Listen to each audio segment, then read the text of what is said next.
Welcome back to Whiskey and Wit. I am Seymour, and this is. Sheep guy. So tonight we are giving a look at Ghostwire Tokyo.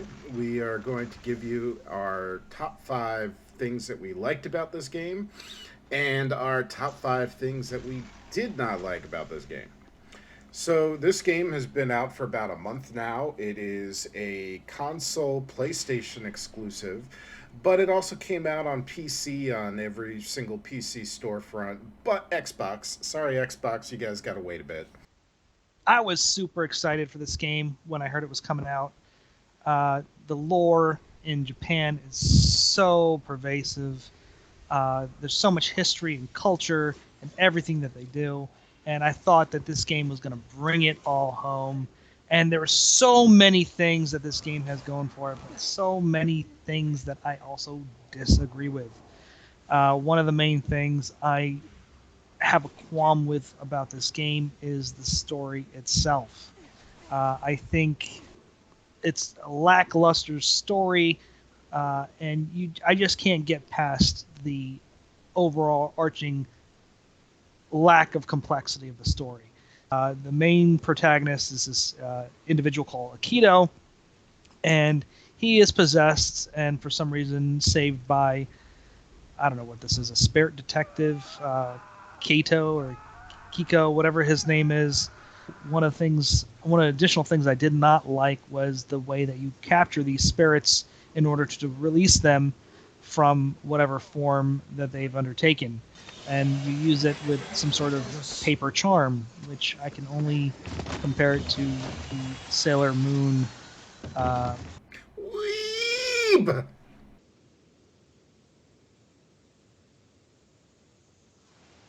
Scepter that she uses, and Weibo. That's what he's calling me. But I cannot think of anything else to compare it to. It's just waving your saber at a ghost thing, and releasing its spirit, and letting it go back to where it belongs. And that's the other complexity, is that you have to take him to payphones.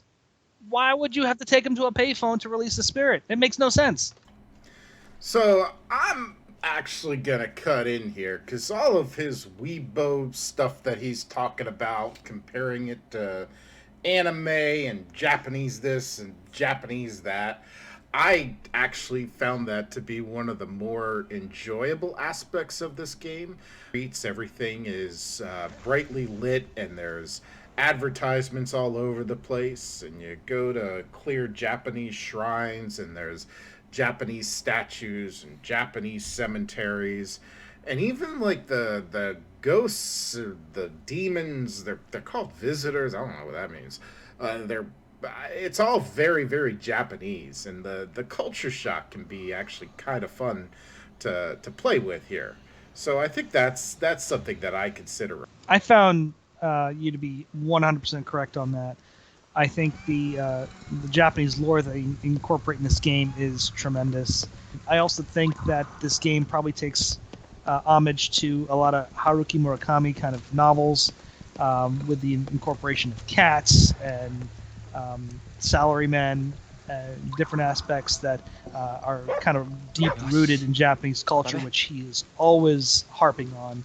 And I think the little finer details are always addressed in this game from a Haruki Murakami standpoint, which is kind of bizarre. You're a You're a racist man. How's that racist? Did that even make sense? Seymour this. Watashi wa yoturu. Even to them, I don't think that made sense. I guess you're just gonna have to read the subtitles then, aren't you? We can always depend on subtitles to tell us what we're thinking. I mean, you have to depend on subtitles. I know perfectly well what I was thinking when I was reading the subtitles. Back to the game, Ghostbusters Tokyo, whatever this is called. Despite all the good things about this game, I think there are a lot of negative aspects to it, and my number 4 has got to be the characters and the villain. I think they're just very unconvincing, whether we're talking about the individual Akito, the spirit detective, or whatever you want to call him, that's that's inhabited him, or the faceless villain that we see for 13, 14 hours of gameplay where we don't even know the dude's name. It's just so underdeveloped. I do tend to agree that the characters they're not the most convincing characters I've seen in a video game. I mean, it might as well be like Doom or Wolfenstein. I mean, well, actually, I think Wolfenstein has better developed characters nowadays. But yeah, the characters in this game aren't that great. Instead, I want to focus more on like some positive aspects of the game. My number four here of something I liked is something that we've kind of been touching on is the wow aspects of the horror elements in this game. So, and I mean, like this right here, this is one of my favorite scenes in the game.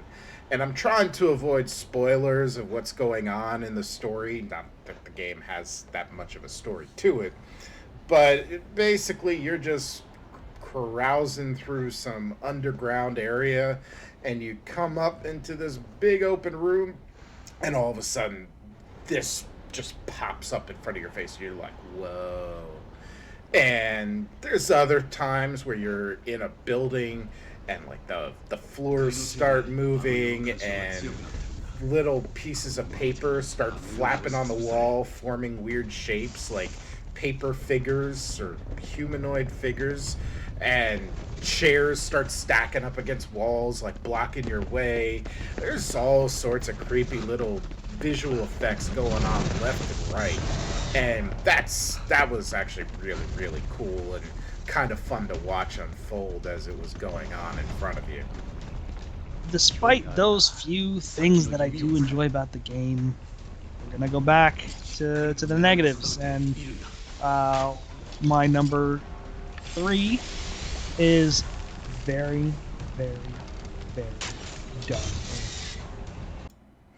Yeah, I mean, the AI in this game is not great. There's a lot of opportunity for stealth action in this game, and you can almost sneak up on the ghosts when they are facing you directly. Metal Gear Dum Dum.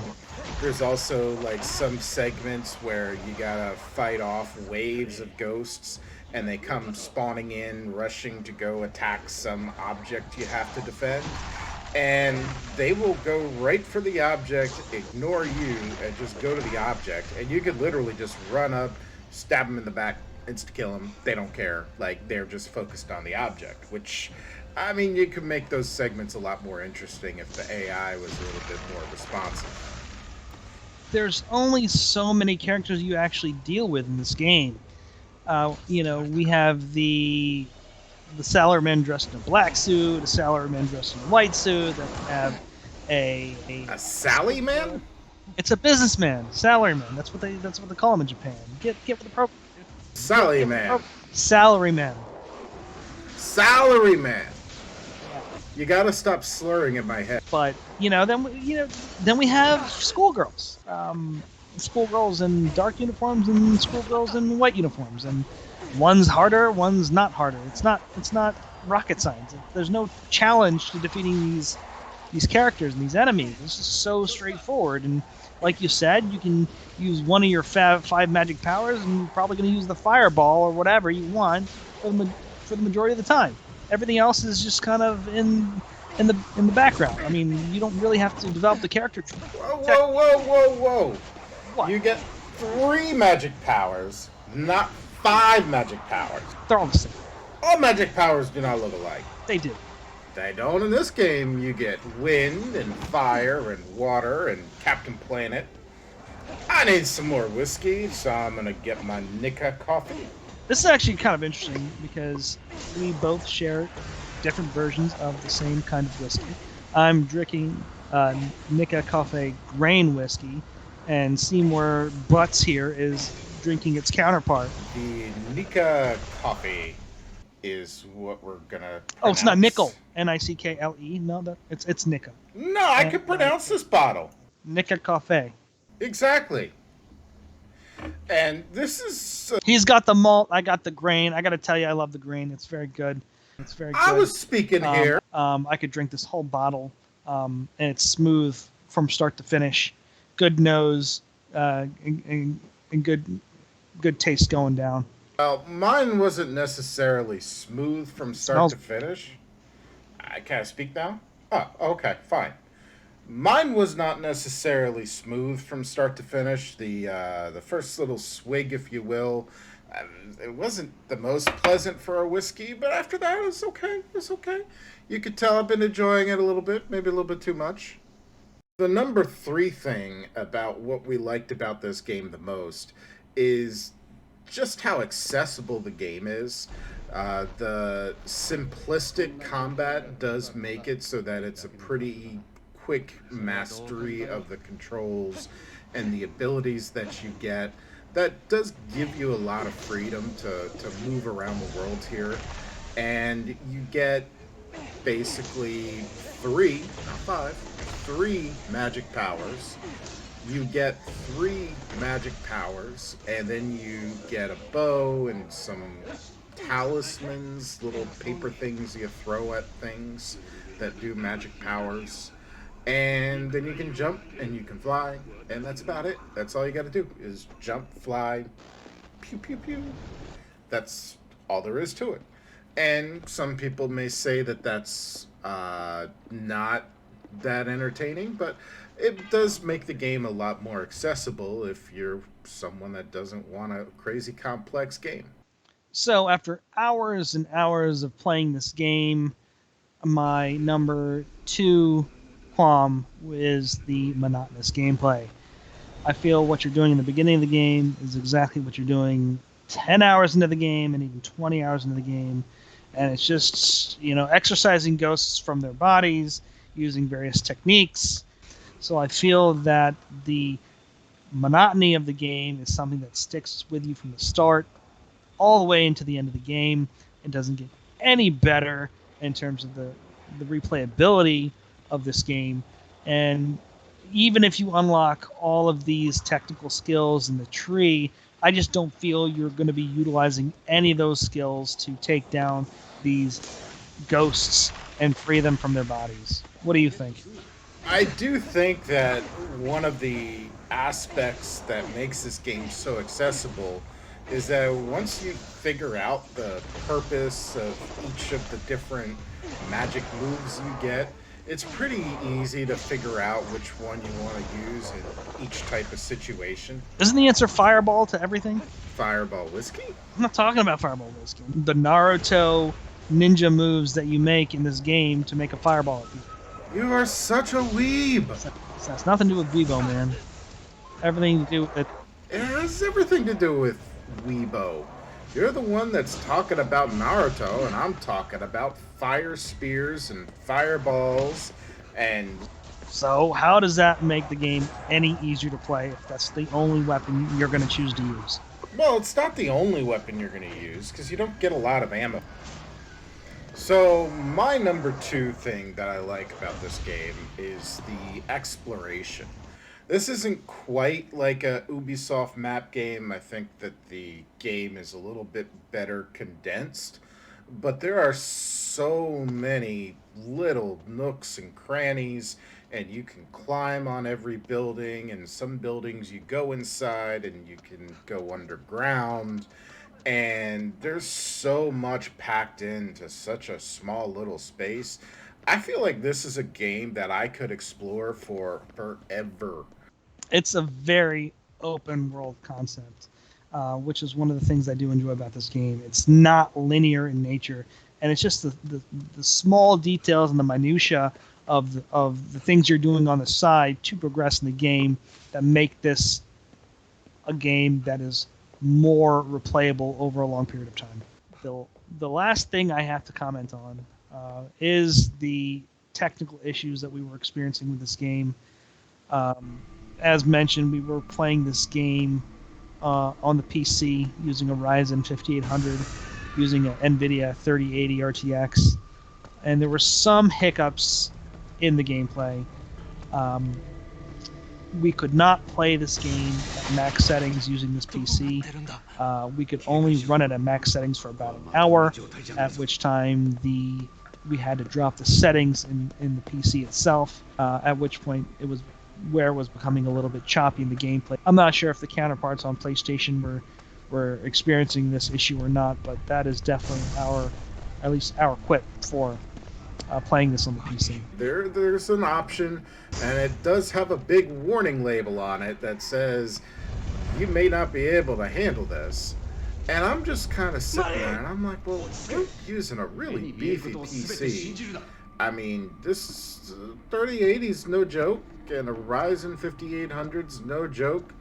And who exactly were they making this game expecting them to be able to use this option if this PC can't run it? Now, on the other hand, my number one for the best thing about this game, the graphics are really, really sweet, man. Like, they're top-notch, top-tier. Everything is just photo-perfect, picturesque. There's all sorts of stuff, all sorts of little details, and every little bit of it is just beautifully rendered. With the exception of that one little option that even my PC can't really run without getting into some major frame rate drops. Everything else is just beautifully rendered, and this game looks amazing. So that is my number one. If you like games with sweet graphics, this game's definitely worth a check out there. Yeah, I agree. I think the graphics on this game are top notch. I think it's definitely one of the better aspects of this video game. As you mentioned, walking through the city is like walking in it in real life. The shops were beautifully rendered. The characters themselves very beautifully rendered. The ghosts, some of them not so much, but in general, I believe that the effects on the ghosts themselves were very beautifully rendered. And so I actually felt like I was walking in Tokyo when I was playing this game. So there you have our top 5 things that we didn't like about Ghostwire Tokyo, and our top 5 things that we did like about Ghostwire Tokyo. Overall, this is a game that it's not like the most robust for a AAA game coming from Bethesda. It can get pretty boring pretty quickly. But if you just want a game to kind of chill for an hour here or there, it's pretty easy to get into, and it looks good while you're doing it. So I've been having fun with it. Definitely not looking forward to a sequel anytime soon unless they kind of spice things up a little bit. Anyway, thank you for watching this episode of Whiskey and Wit. We were reviewing Ghostbusters Tokyo. I'm sorry, that's not the name of the game. It's Ghost Hunters Tokyo. Sorry. Ghostwire Tokyo, which has its goods and the good points and its bad points. I think overall, I cannot recommend this game. I think there's a lot of good stuff going on, but in the long run, you're just not going to find the enjoyment in this game for months on end. I think you're going to be playing it for a week or 2 weeks and enjoy the superficial aspects of it, but at the end you're just going to be completely bored out of your mind from the repetitive nature of the game. We want to say thank you again for tuning in to Whiskey and Wit with Seymour and the Goat Herder, or SheepNSleep, or whatever your name is now. And thank you. If you like what we're doing, like and subscribe. We are going to polish off these bottles of Nika coffee. And like and subscribe, and we will see you next week. Good night.